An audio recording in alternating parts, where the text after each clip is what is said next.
अस्सलाम वालेकुम।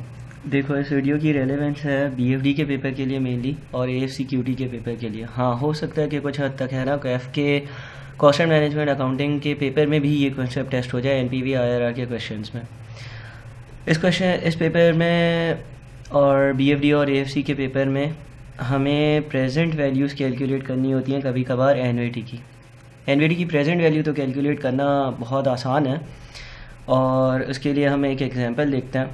सपोज़ कर लो कि ईयर 1, 2, 3 और 4 इन चारों ईयर्स के एंड में 100 रुपए के इनफ्लोज हैं। अगर मुझे इनकी प्रेजेंट वैल्यू कैलकुलेट करनी है, और ये एक ऑर्डिनरी एनवीटी है क्योंकि inflows at the end of time period है, मैं सिंपली अपने फॉर्मूले में एनवीटी के फॉर्मूले में ये वैल्यूज़ पुट इन करूँगा और मुझे पी की ये वैल्यू मिल जाएगी। आर मुझे दिया हुआ है, आई दिया हुआ है, एन दिया हुआ है। मुझे पी या प्रेजेंट वैल्यू ऑफ एनवीटी ढूंढनी है। प्रेजेंट वैल्यू ऑफ एनवीटी के फॉर्मूले में सारी इन्फॉर्मेशन पुट इन की, पी आ गया। लेकिन कभी कभार क्वेश्चंस में ऐसा हो सकता है कि तुम्हें इंटरेस्ट रेट कैलकुलेट करना हो और इंटरेस्ट रेट अननोन हो। आर दिया हुआ, यानी कि आर जो रिप्रेजेंट करता है, कैपिटल आर, वो रिप्रेजेंट करता है एनुअल कांस्टेंट कैश फ्लोज को। आई दिया हुआ, सॉरी आई नहीं दिया हुआ, आई तुम्हें ढूंढना हो। एन दिया हुआ जो कि है 4। पी यानी कि ये भी बताया हुआ कि यार इसकी जो प्रेजेंट वैल्यू होगी ना वो 316.9 होगी, लेकिन तुम्हें आई यानी कि इंटरेस्ट रेट ना दिया हुआ। तुम क्या करोगे? देखो, हम अगर प्रेजेंट वैल्यू ऑफ एनवीटी के फॉर्मूले को देखते हैं तो उसके दो पार्ट्स हैं। P is equals to R, R यानी कि cash flows, multiplied by 1 minus 1 plus R power minus n over R. ये जो पोर्शन है इसको हम कहते हैं एनवीटी फैक्टर, यानी कि effectively P is equals to R multiplied by annuity factor.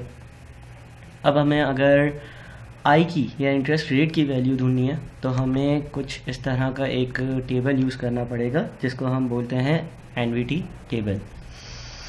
NVT table से आई यानी कि इंटरेस्ट रेट कैलकुलेट करने का तरीका यह है कि यार तुम्हें दो चीज़ें पता होनी चाहिए। एक तो तुम्हें पी पता होना चाहिए जो हमारे केस में है 316.9। दूसरा तुम्हें आर पता होना चाहिए, आर भी हमें पता है जो कि है 100। अब अगर मैं P is equals to R multiplied by annuity factor में 316.9 is equals to 100 multiplied by annuity factor लिखता हूँ तो मुझे एनवीटी फैक्टर की वैल्यू मिल जाएगी जो कि होगी 3.169। ठीक है, अब हमें दो चीज़ें नोटिस करनी है कि यार देखो, मुझे n या नंबर ऑफ़ टाइम पीरियड्स दिए हुए थे, n इज़ इक्वल्स टू 4, और एनवीटी फैक्टर 3.169 का मैंने कैलकुलेट कर लिया। अब मैं अपना एनवीटी टेबल यूज़ कर सकता हूँ। चलो एनवीटी टेबल पर चलता हूँ। देखो, एनवीटी टेबल में मुझे टॉप पर इंटरेस्ट रेट्स दिए हुए, डिस्काउंट रेट्स दिए हुए, इंटरेस्ट रेट्स दिए हुए, डिस्काउंटिंग के फैक्टर रेट्स दिए हुए।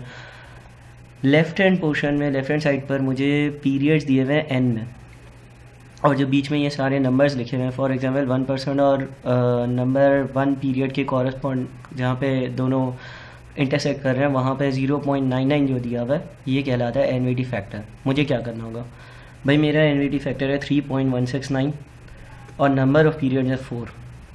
मुझे इस टेबल में जाना होगा पीरियड्स में 4 पर, यानी कि अगर तुम लेफ़्ट हैंड साइड पर पीरियड्स देखते हो उधर से देखो 4, और उस रो में मुझे देखना होगा कि 3.169 या 3.7 का एनवीटी फैक्टर कहाँ है।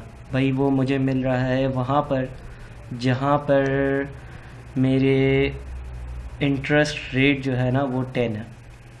ठीक है ना, तो मुझे दो चीज़ें देखनी है, नंबर ऑफ़ पीरियड्स कहाँ है, एनवीटी फैक्टर कहाँ है, उसका corresponding interest rate is my interest rate, यानी कि मेरा आई जो होगा या इंटरेस्ट रेट जो होगा वो होगा 10%। जब मेरे नंबर ऑफ़ पीरियड्स 4 होंगे, आर या कैश फ्लोज 100 होंगे, और पी या प्रेजेंट वैल्यू ऑफ एनवीटी 316.9 होगी। तो to conclude we use annuity table to calculate interest rate when P, R and N are given. Thank you.